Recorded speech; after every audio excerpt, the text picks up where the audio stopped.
मोठ्या संख्येने आंदोलक मुंबईत ठाण मांडून बसलेत। काल रात्री आंदोलकांनी फुटपाथवर सुद्धा विश्रांती घेतली। याचा आढावा घेतलाय आमचे प्रतिनिधी विकास मिरगणे यांनी। मराठा समाजाला आरक्षण मिळाल्याशिवाय आम्ही मुंबई सोडणार नाही असा निर्धार जो आहे आंदोलनकर्त्यांनी व्यक्त केलेला दिसून येत आहे। मी आहे मुंबईतल्या रस्त्यांवर, तुम्हाला हे चित्र दाखवतोय। मुंबईतल्या रस्त्यांवरची काय परिस्थिती आहे, मोर्चेकरी जे आहेत कुठेही जिथे जागा मिळेल तिथे क्षणभर विश्रांती घेताना दिसून येते।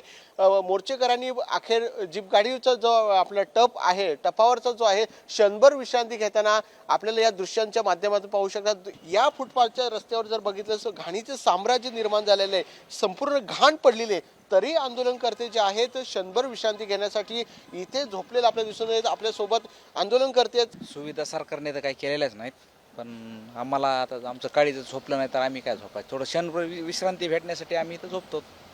कुठून आल्यात, काय बीड आरक्षण मिळणार आहे का? नाही, आरक्षण भेटण्यासाठी आम्ही घेण्यासाठी झालोत ना। राहिलेल्या ज्या कुणबी नोंदीत त्या लागू करण्यासाठी मनोजदादांचं जे आरक्षणाचा लढा आहे त्यासाठी आम्ही सगळेजण सामील होण्यासाठी आलोत।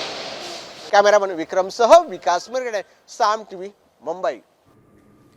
आता isakal.com आहे देशातील नंबर 1 ची मराठी न्यूज वेबसाईट। प्रत्येक अपडेटसाठी isakal.com ला नक्की भेट द्या।